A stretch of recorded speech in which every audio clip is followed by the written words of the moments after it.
So now we're going to take the long view.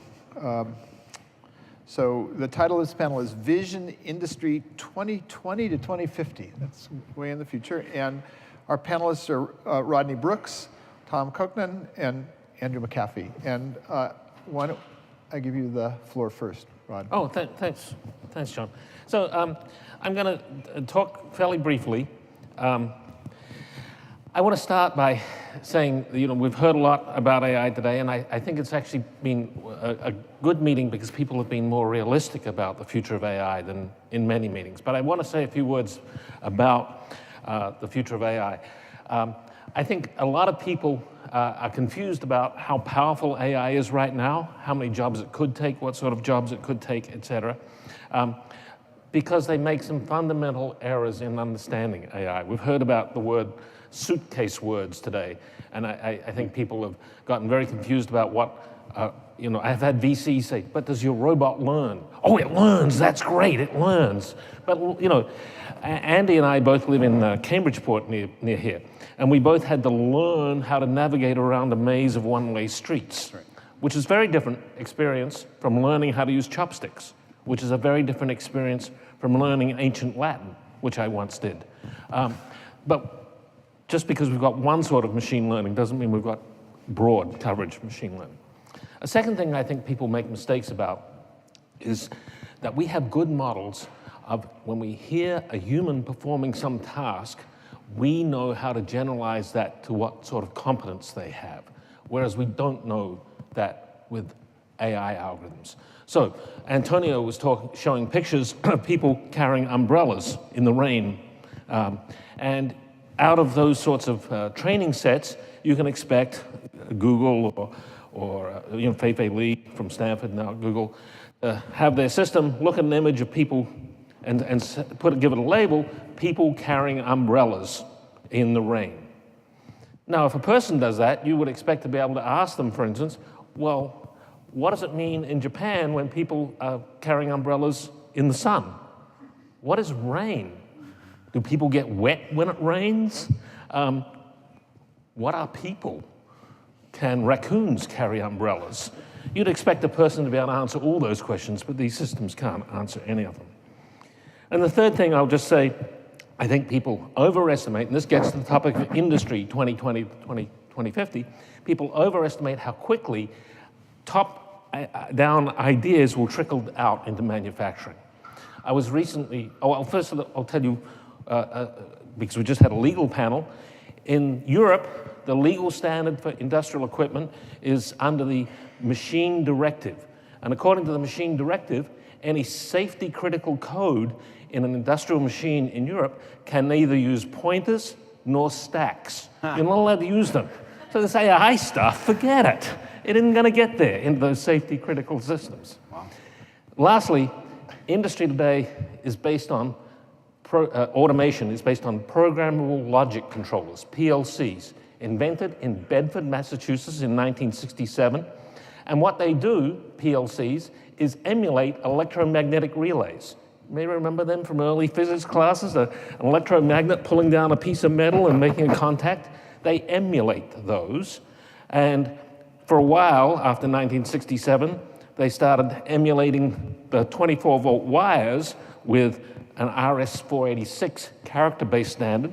Now it's an Ethernet-based standard, but the PLC manufacturers and people who build PLC systems now use an Ethernet cable as a one-for-one replacement for a 24-volt DC signal often, but underneath it, they're emulating electromagnetic relays. And even the Tesla factory in the Bay Area has today advertisements for PLC technicians. Wow. They're using emulated electromagnetic relays to build self-driving cars.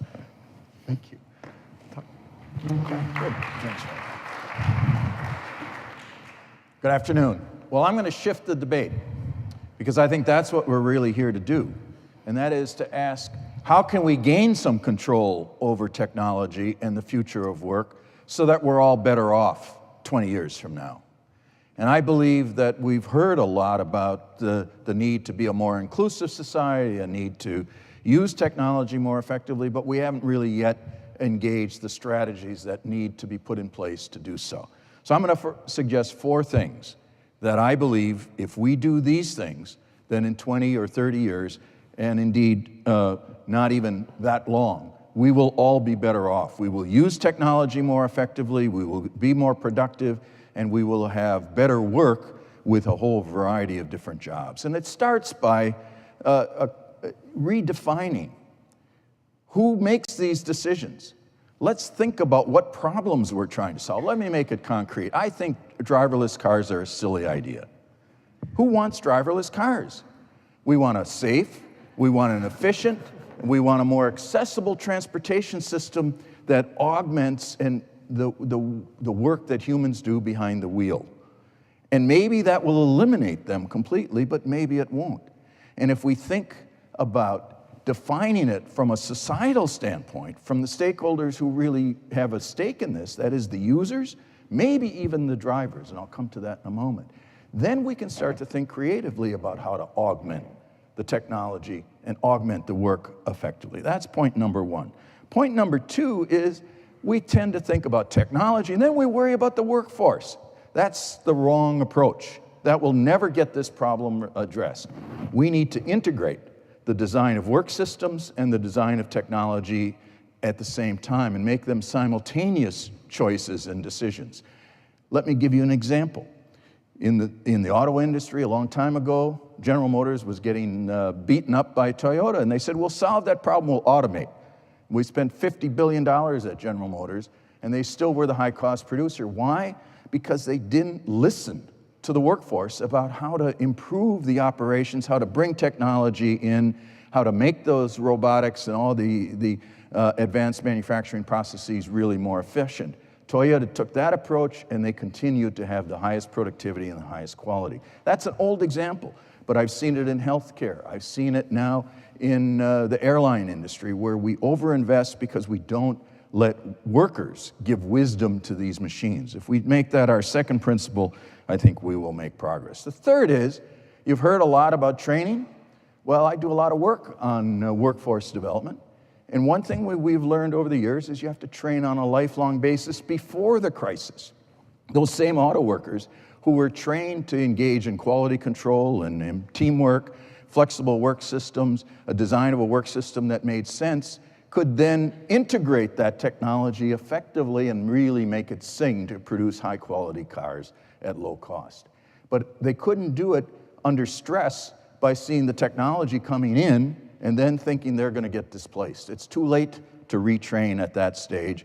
We need to train on a lifelong basis, and that means we in universities and community colleges, in industry, have to do our part to make sure that the training is preparing people to participate in this process. And then finally, we are going to have some people displaced. We are going to lose some jobs. There's no question that's the history of technological change. We may lose more now. I don't care about these predictions about how fast or who's going to win the race. Are we going to create more or lose more jobs? That's a crapshoot. That's the wrong question. The question is, what are we going to do to help those people who are effective? And you heard a number of suggestions about that already. We have to compensate people for the losses. We have to help them make the adjustments. Frankly, I don't think our society can afford another episode of a big gap between winners and losers like we're experiencing the consequences of right now.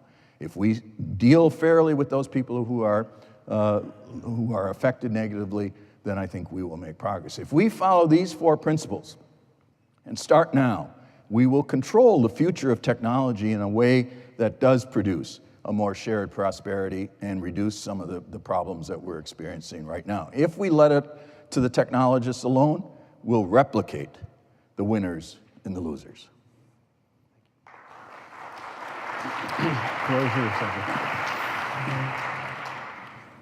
Hi, all. First of all, thank you for hanging in here for what has been a fantastic day, but a long one. The good news is that this is the last participant monologue that you're going to have to listen to today.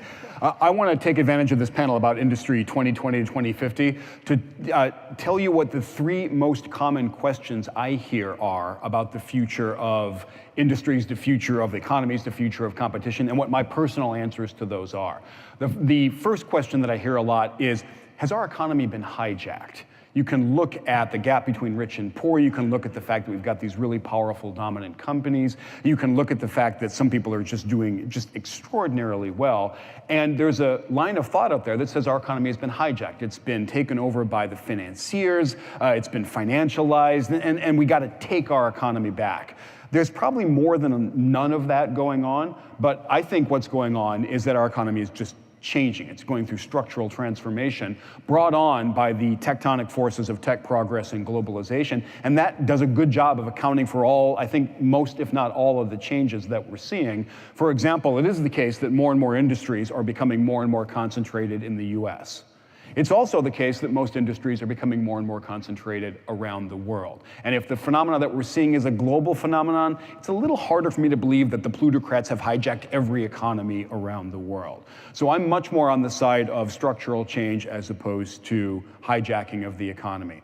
The second question that I get asked a lot is, do we need to worry about these great big, especially technology monopolies? Have we finally created permanent tech monopolies? And my prediction on that is almost certainly not. My career is long enough to remember when we were worried about IBM as a permanent tech monopoly. I certainly been around long enough to know talking about Microsoft as a permanent tech monopoly. We were worried about AOL, remember that one, as a permanent tech monopoly. 10 years ago, it looked like the worldwide phone industry had been sewed up by a Finnish company, Nokia, and a Canadian one, Research in Motion. So the pattern that we just keep seeing is dominance, really powerful companies come along, take advantage of big markets and technology, but then disruption, something unseats them. And the question confronting us these days is this time finally different? Are the Googles, Amazons, Facebooks, and Apples of the world categorically different? The only honest answer is nobody knows, but I think there's a lot of reason to be cautious about that. The fact that I can't identify what's going to unseat those companies doesn't tell me a thing. I couldn't have identified what was going to unseat the previous generation of company. So I'm a lot less worried about these, the idea that we might have a permanent class of technology monopolies. We should also keep in mind that we're hearing a lot right now about bringing antitrust actions against these companies because some people feel they're too big and too powerful. The job of antitrust is not to protect small companies from big ones, and it is not to protect not to protect us from companies becoming too dominant. That's just not what that law is there for. So I get really, really nervous when people talk about taking that antitrust hammer out of the toolkit and going to whack companies with it. The third question that I get asked all the time is, are there going to be jobs in the industries of the future? And the answer to that is yes, but there is no guarantee that there will be as many jobs in those industries of the future as there are today. I hear a lot, and I've heard a couple times today, that we always benefit from bringing together minds and machines, and there's kind of either an implicit or an explicit follow-on to that, which is, therefore, we're always going to need more people to do jobs. That is flat not correct, and history shows us that that's not correct. There are many fewer longshoremen, for example, in America today than there were half a century ago. That's a job that has just shrunk in the face of tech progress. The year of peak manufacturing employment in America was 1979. We manufacture a lot more stuff than we did in 1979. We do it with many, many fewer people. So there's just no iron law that says that employment goes up as tech progress continues. We don't know what's going to happen over the course of the next 3 decades. We are still going to have some jobs around, but they're going to be fairly different, and in some cases, they're going to be less in number than the ones we have today. Went a little bit over. Damn. Thank you. That was great. Thank you. So as a reporter in Silicon Valley, I used to sort of divide the world into now to 3 years into the future, which was product planning. And anything beyond that was science fiction. There was a lot of science fiction, which sort of puts me, I think, a bit in Rod's camp. But I wanted to start by asking the three of you to respond to Kai-Fu today at lunch, where he gave a pretty relentlessly optimistic and perhaps pessimistic in other ways view of the rate of progress of this field of AI.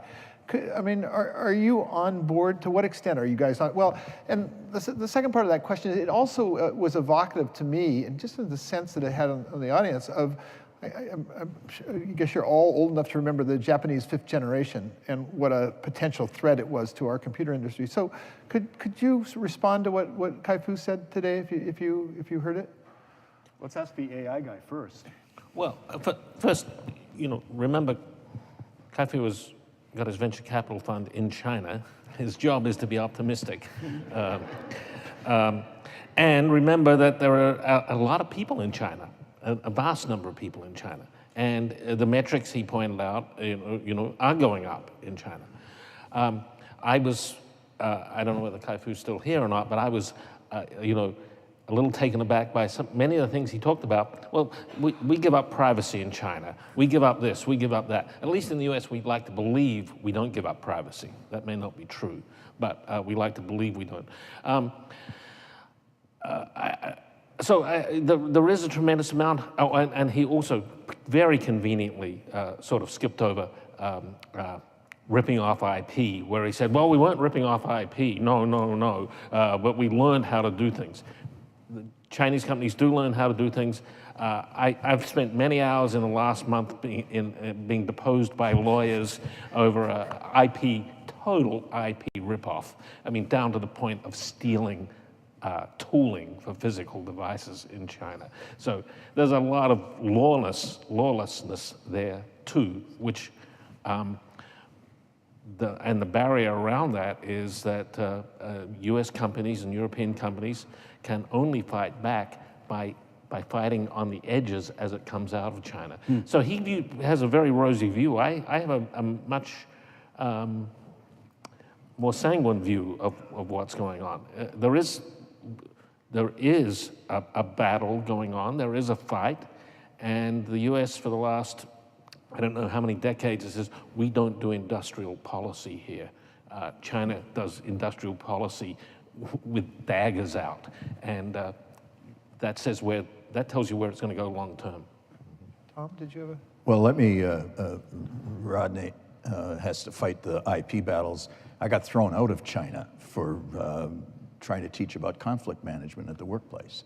And the experience, the Chinese authorities thought we were creating the conflict, I guess. But in any event, the point here is, if we have the right institutions and policies, we can let AI evolve at its own natural pace.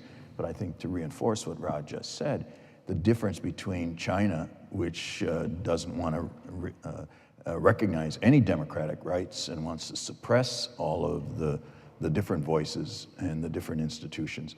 The rest of the world largely is a world where people can express ideas, can have a voice in shaping things like technology, can have a voice in shaping what problems it's going to resolve.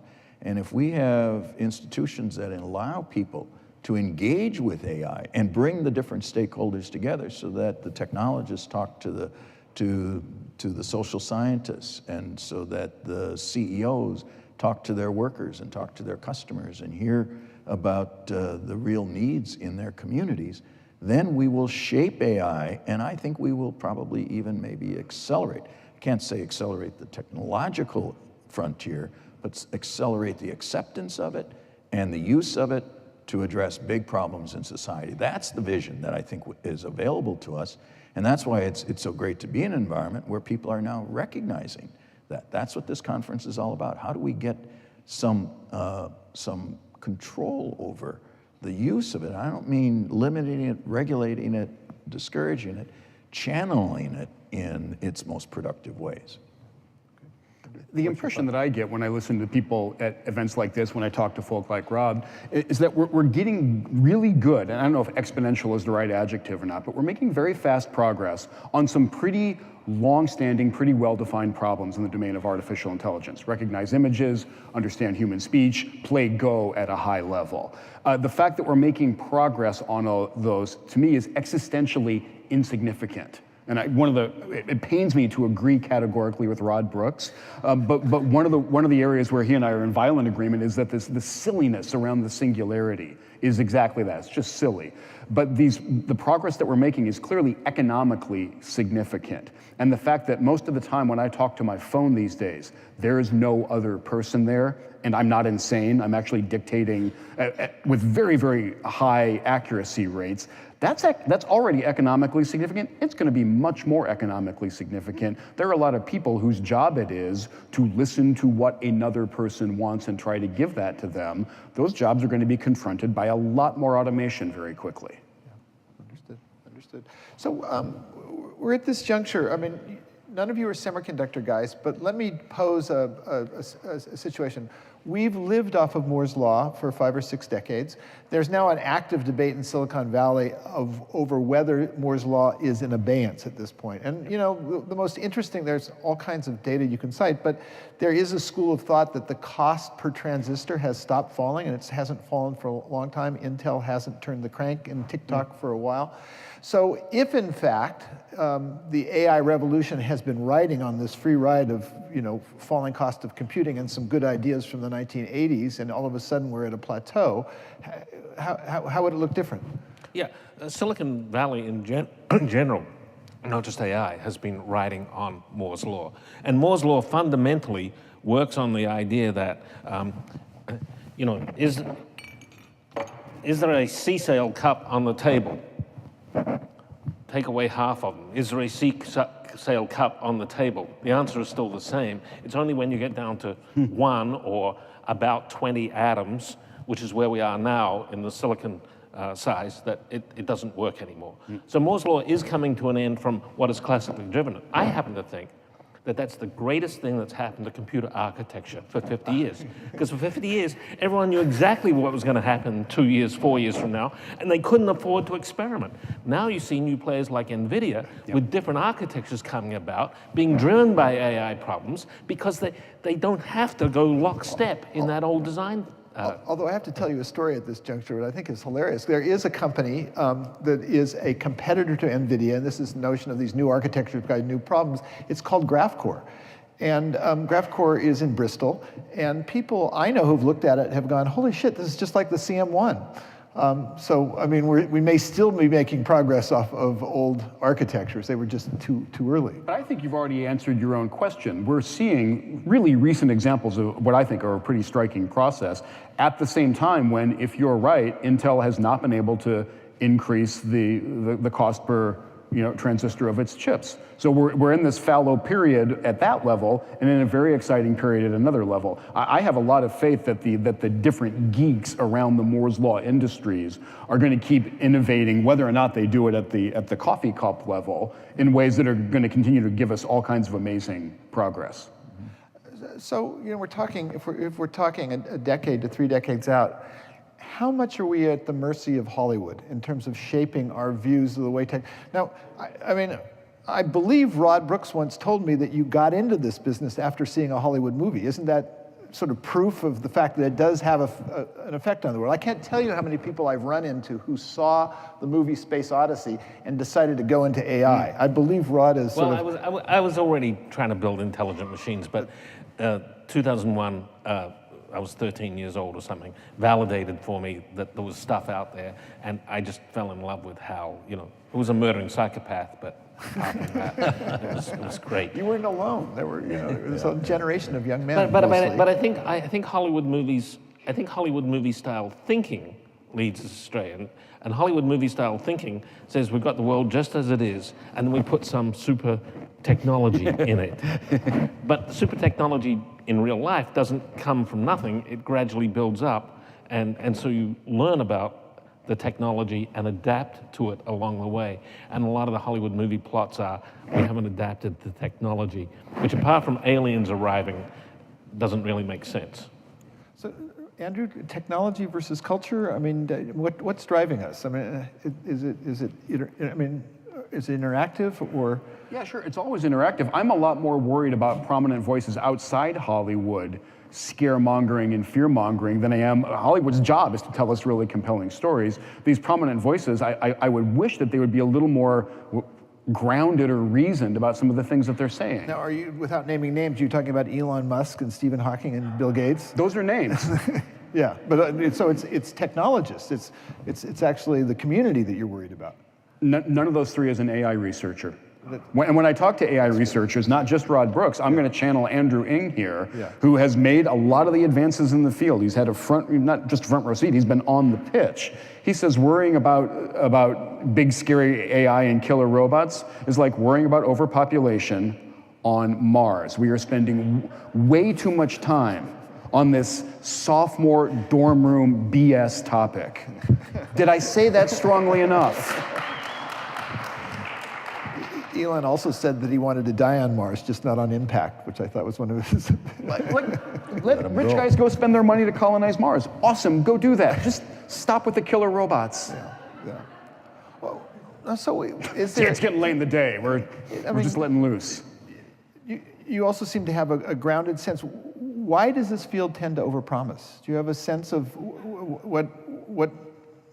Well, all technologies overpromise. That's the history of technology. That's why people get afraid of it, and we fantasize about it, and we have movies about it, and we popularize it.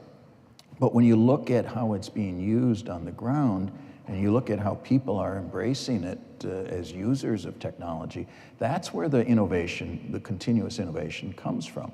And so I'm much more interested in seeing how we can bring more people into the discussion of how we use technology so that it both shares the benefits, but so that we get its full utilization. We've seen way too many technologies take too long to diffuse. I mean, that's been the history from the Industrial Revolution. It took a long time for us to figure out that mass production could actually use all of this new energy that was available. But if you start to bring the workforce in, you start to bring the users in, they begin to see the value of the innovations and the inventions, and they create new opportunities.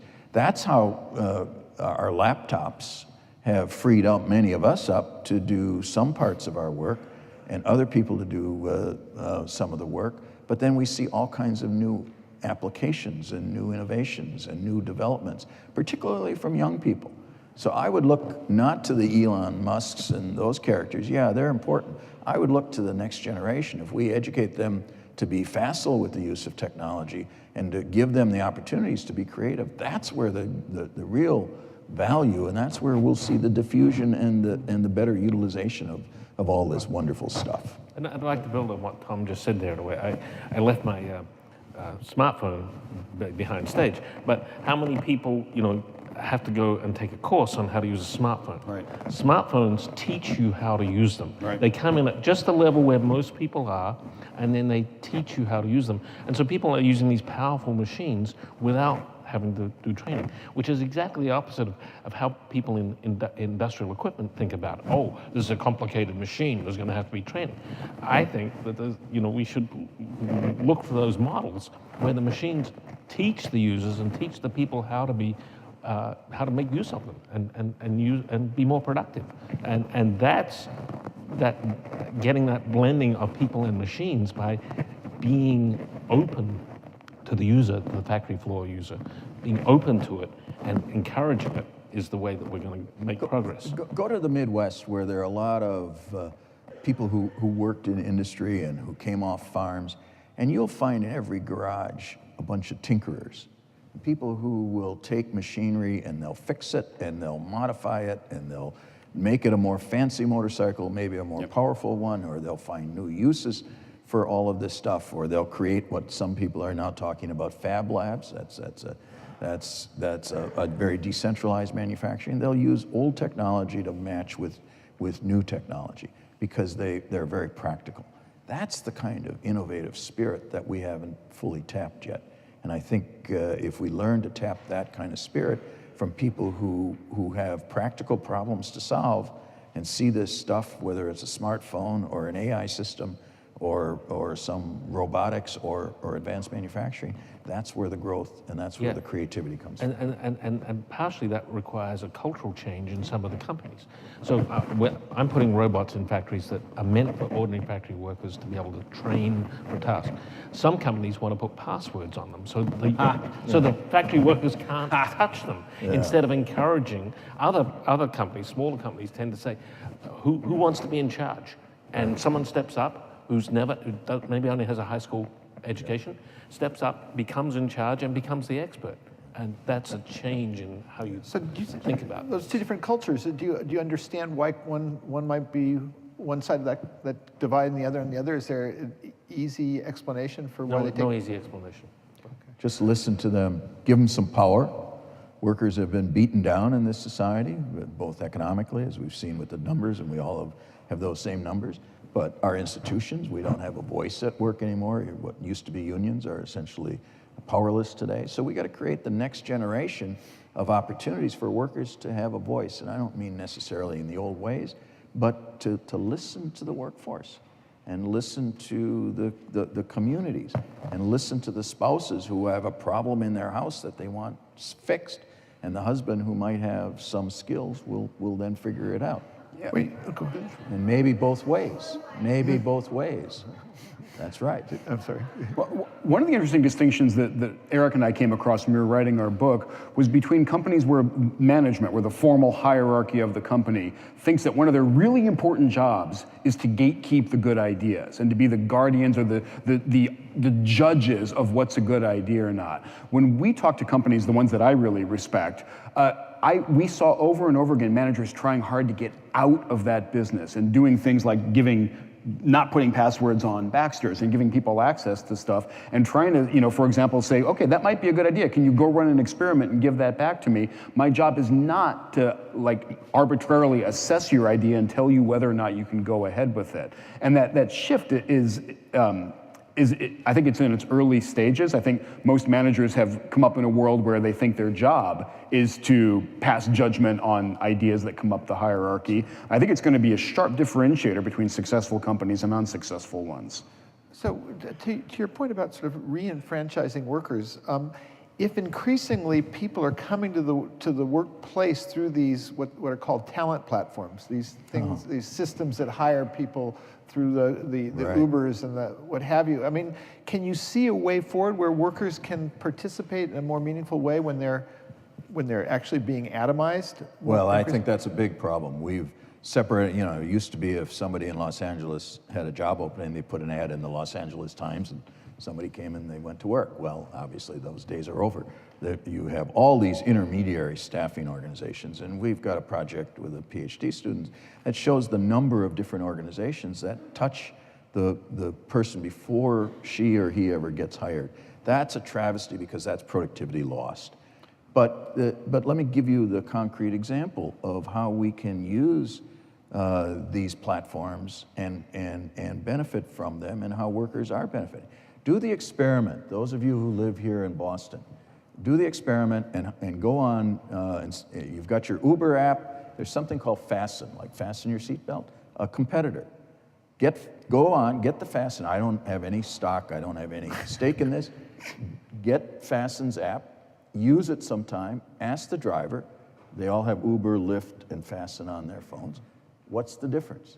They all have the same technology, exactly the same. The same little card tells you 2 minutes, 3 minutes, whatever it is before they're going to pick you up, and so on. But the drivers will tell you they respect us. We earn more money with Fasten than we do with Uber. Uber has the customers, so we got to stay with them. But the same technology, they've listened to the drivers. This is what, when a driver has a problem with a customer or a customer has a problem with the driver, they listen to both parties. They don't just blame the driver or drop the driver. They pay the driver a higher fee rather than what Uber does. There's a whole system of involving the workforce that gets loyalty, and I've done the careful research. I've probably talked to 10 of them now or so, and they all say the same thing. We like working for Fasten more. We just wish they had more customers. So we can use this same technology, exactly the same, to either drive down the workforce and maybe serve customers better. Uber does a pretty good job of that. Or we can use that same technology to empower the drivers, treat them better, have more loyalty, and serve the customers just as well. A last question. I think I was surprised it didn't come up more today, but there's a debate on jobs. I think there's more of a consensus on growing inequality in our society, and I was wondering if you had a view on whether technology was the culprit, and to what degree technology is playing a role in driving us toward more economic inequality. Yeah. Wait, are you asking us if technology is increasing inequality? I am. What's Mark Zuckerberg's net worth? Well, okay. Hold on. My answer is Yes. But is that a technology question? Yes. Okay. Yes. But Yeah. that's the wrong thing to focus on. I'm not bothered about Mark Zuckerberg's net worth. I'm worried about the stagnation of the middle class. We are having a discussion about inequality, which is a somewhat important discussion. We are missing the bigger point, which is that people have stalled out and we have bad stagnation in our city. Those two are not the same problem. We are focusing on the wrong one. So, but the stagnation in wages, technology has had an impact with skill bias, technological change. No question about that. But it's a minor piece. It's a piece, and it was more important actually in the 1980s than in the last 2 decades. That's the empirical evidence. The other aspects that lead to stagnating wages are globalization, especially in the last decade with China in the World Trade Organization, so that's a piece. Technology and globalization can't be separated anymore. They're interacting. So those two are there. But the other big thing that has driven inequality and stagnant wages is the decline of our institutions. We have kept the minimum wage at the national level very low. We have destroyed unions. Unions had bargaining power. We have studied this for years. After 1980, they lost that bargaining power. They've gone down. And that accounts for about 20% of the growth in inequality or stagnation of wages since 1980. So we can deal with these issues, but we got to have the right set of policies and the right set of institutions. No, we can't bring unions back in their old image exactly, but we can build the next generation of worker institutions that can add value to the economy and then negotiate for their fair share of the distribution of what they help to achieve. And yes, we need to raise the standards so that we put more pressure on firms to invest in sensible technologies to be more productive. So the inequality or the stagnant wages, they're twins, essentially, are don't worry about the Zuckerberg, I agree. I don't care about him. I do care about the middle class, what we used to have the middle class, lower wage workers. We can address those issues and we can use technology to help advance their economic welfare if we're smart about it and if we're willing to make the tough political decisions and to bring the workforces, I'm a little redundant on this, but bring the workforce's voice into this process. They will do better than they have in the past. Great. Let's stop there. I think we're halfway there today. I think we're going to get more of an economic prism tomorrow, but I want to thank the three of you. Thank you, John. That was fun. Thank you, sir. Thanks, John. Thank you very much.